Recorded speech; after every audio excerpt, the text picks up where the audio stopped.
Once they rode beneath banners of silver and frost, the wolves of the north, sworn to justice, mercy, and the old code. They were wardens of the wild roads, protectors of hearth and harvest. Steel rang, wolves wept, and the wolves were slaughtered to the last. Almost. Bountied like beasts, they scattered into legend, hunted by those they once called kin. You are one such wolf, alone, exiled, oath-bound. And though the pack is gone, the howl still carries on the wind. Your only hope lies in reaching the distant bastion of Heskin's Fall, where you may deliver your tale of treachery to your superiors at the Golden Hall, if it's not too late. Hi everyone, welcome back to Box Delights.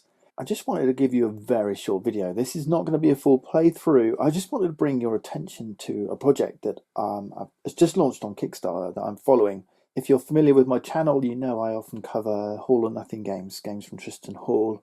And his latest Kickstarter features this game called Night of Wolves.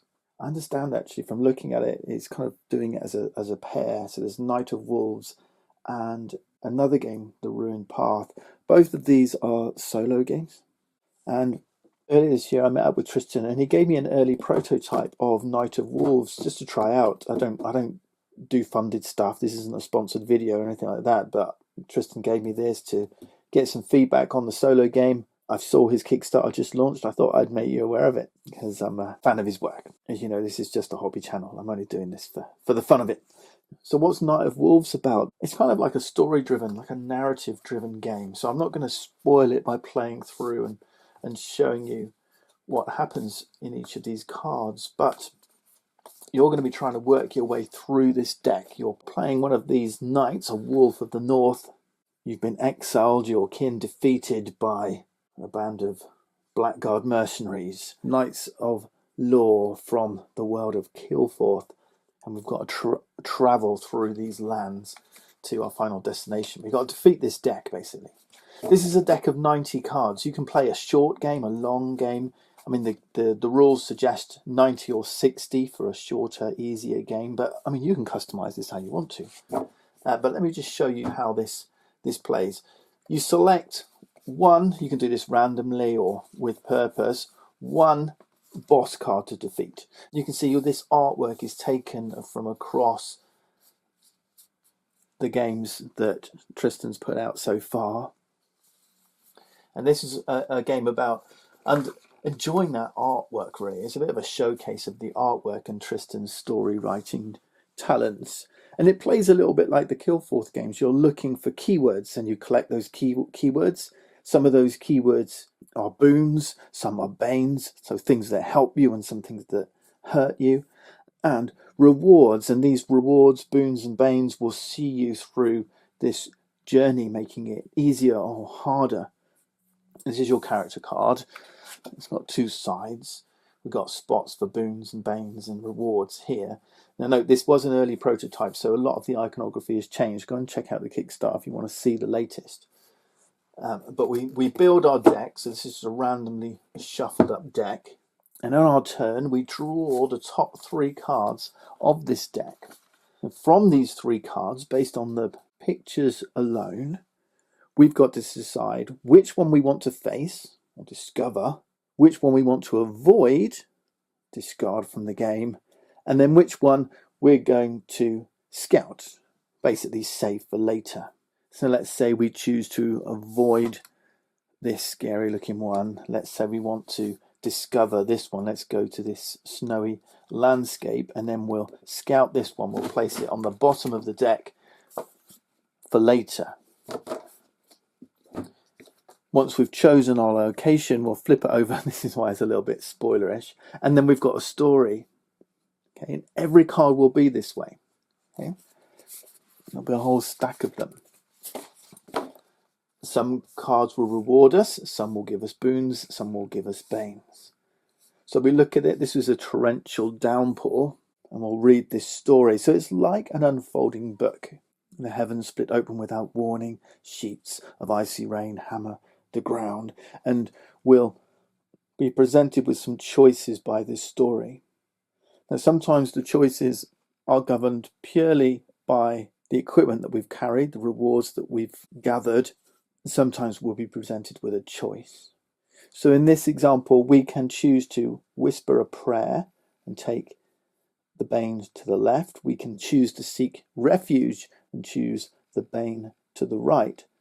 Or if we have, and this is a requirement, if we have the title Explorer, which would have been a reward that we would have picked up earlier in our travels, then we can choose to take this boon. We can press on defiantly and we become storm blessed and honor. So for us right now, we don't have this title. We haven't gathered it. Perhaps this wasn't the wisest choice early on to take, but we can take, therefore, a bane. We can seek refuge, but we become drenched and chilled and we have one malady. Or we can whisper a prayer, the rite of rain, and take one madness. So whichever one we choose, we will perhaps, let's say we seek some refuge from the cold, but we get one malady here. So we place this here. And as the adventure goes on, we're going to collect these. Okay? And hopefully at some point we'll get this title Explorer that would have helped us. Or if we'd have encountered that earlier in our journey, it would have helped us. But for now, we've got a malady. Okay? Then we push on. All right? Maybe we'll choose something a little more friendly looking this time. Because if we reach 3 wounds, 3 madness, or 3 maladies, we immediately lose the game. So we've got to be careful. So maybe I'll look at this image and say, okay, this looks a bit scary. I'm already cold. I don't want to go here. Let's discard this. This wonderful garden, maybe it's spiritual. Maybe it's a place of rest. And what about this woman here? Is she someone who would help us? Is she someone who would look for a bribe? Is she wicked? I don't know. Let's put that on the bottom and we'll face this one. Let's hope it's something more restful. And then we flip it over. We have more story here. And indeed, it was helpful for us. The idol of the old ones. Deep in the greenest part of the wood, a great idol looms. We don't know its purpose. What we offer and how we offer it may shape what remains of our path. So we can touch the stone and gain 1 honor. We can leave an offering and we get a forest gift, 1 gold. Or we can whisper a prayer and we gain the title Sainted. Okay, and which one we choose, we then collect these things. Now where you choose to put them is up to you. Maybe over here like this. Okay.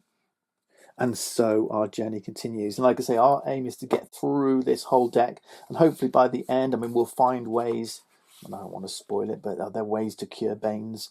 Are there ways to spend the boons that you've gathered and make use of the titles that you've acquired as you go on your travels? And then ultimately, once you get through this deck, you'll face this final boss. And the boss will have some requirements that will allow you to defeat it. Now, there is a quicker way into the game. If you want to use a shorter deck, do. But also, there's this escape for Latford here, which starts you with some boons. There's a woven blade, 2 gold, or some armor that you can attach to your character before you begin. So it kind of gives you a little bit of a boon to get you going if you want to have an easier time. And that's the game.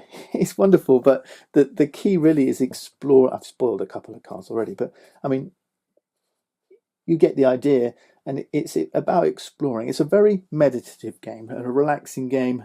I take this out of the garden in the late summer and just enjoyed reading the story, having my adventure. And of course, if you use a shorter deck, a lot of the cards you're going to throw out of, 1/3 of them you're going to throw out each time anyway. But those cards that you scouted, they're back on the bottom. You're going to come across them at some point. So at some point, I'm going to come across these 2 ladies, and I'm going to have to choose which one I want to experience, which one I want to discard from the game, which one I want to save for later. Again, right? So this is how the deck will progress. And you can see there's lots of artwork that will give clues about the challenges you'll face. And it's marvellous just to sit and enjoy the pictures and the story and have a little adventure.